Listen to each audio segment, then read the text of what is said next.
Hey guys, it's the Conic, and lately I have gotten a lot of questions about my poison chains of command build and how I would go about league starting it.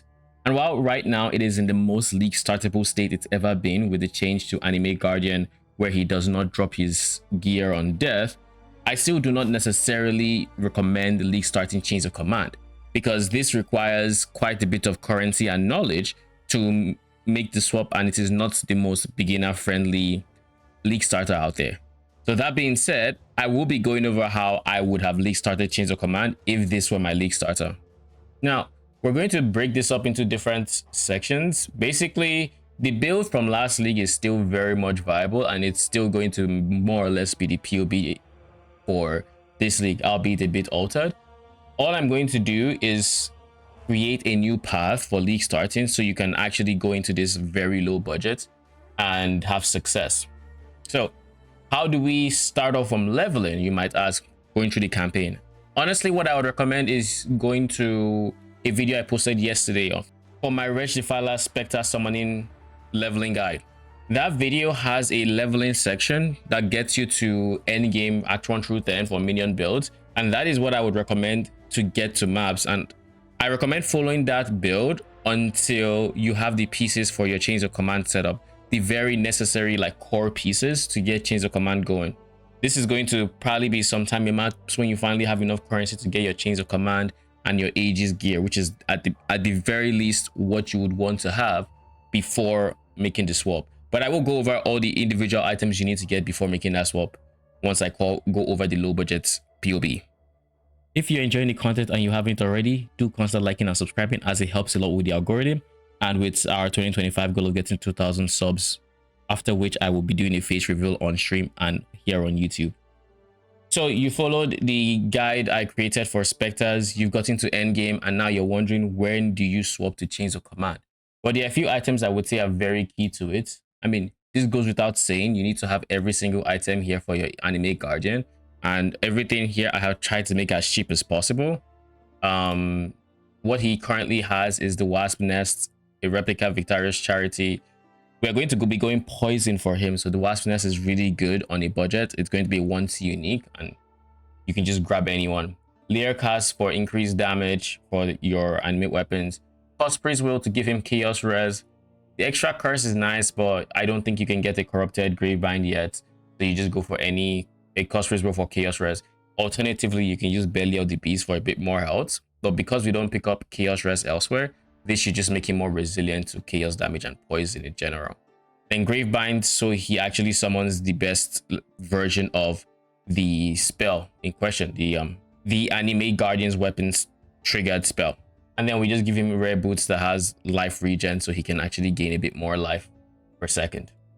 Now, keep in mind, with this setup, it's not really a question of if he will die, it's more so a question of when, because he doesn't have as much regen as you would need to comfortably run an AG through tough content. So you will have the occasional moments where you're going to have to leave your map to resummon him and go back in. That is bound to happen, but that is kind of the place how you subscribe to when you league start chains of command. Now, when you go to the higher budgets, he becomes a lot more immortal, so you don't have to worry about this anymore. But just keep this in mind if you wanted to league start. That is something to expect. Now, aside from the Anime Guardian's gear, what else do you need at a minimum to swap over to chains of command? I would say you need chains of command, as you might expect, because without this you have nothing. But this also makes it so you cannot have non-animated minions. So all your Spectres, your Golems, all of them are done when you switch into this. So you need chains of command, and you're going to need at least, at a minimum, 1, ideally 2 Writhing Jars, paired with the Rislatha Minor God Pantheon. This makes it so they do gain charges single target, and you actually can do bossing. It's not going to be most comfy, but you can do it. As these, you want to then prioritize getting a Hateful Accuser. This will allow you to generate more minions in single target, and then you can consider dropping one of these jars if needed.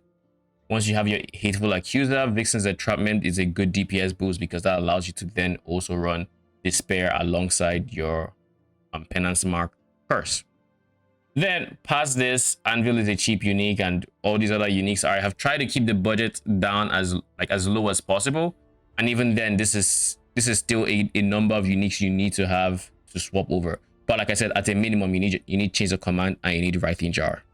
As for the non-unique items, we have a wand. Your only priority here is minion damage. You want as high of a minion damage roll as possible. You want to maximize your implicit as well. This should be cheaper just because you don't have the levels. Chains of Command is different than other minion builds in that it doesn't care as much for levels. Levels doesn't actually give it damage. It gives your AG more survivability, but it doesn't give it damage. So your priority here is just as high of a % increased minion damage as you can get. Same thing on the shield. You want to get life and increase minion damage, whatever you can afford.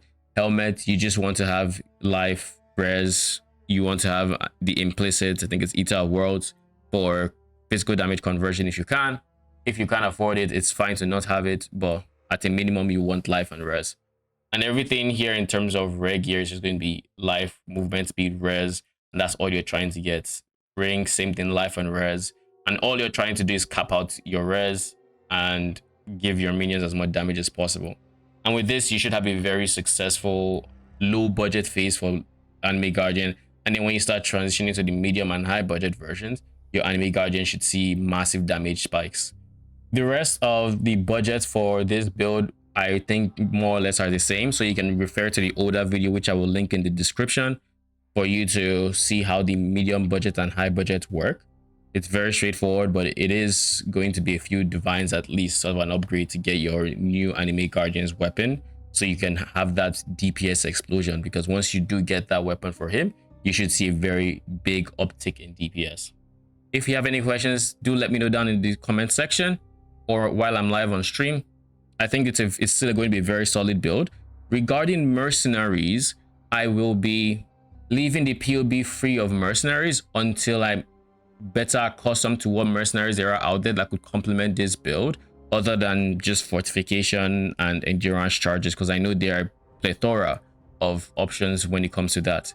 So I will be making an update later on in the likely comment section and notes of the POBs for what to look for in the mercenary when I do have more of a solid idea for what to expect from a mercenary. If you've made it this far, do consider liking and subscribing, as it helps a lot with the algorithm. And with all that said, thank you for watching.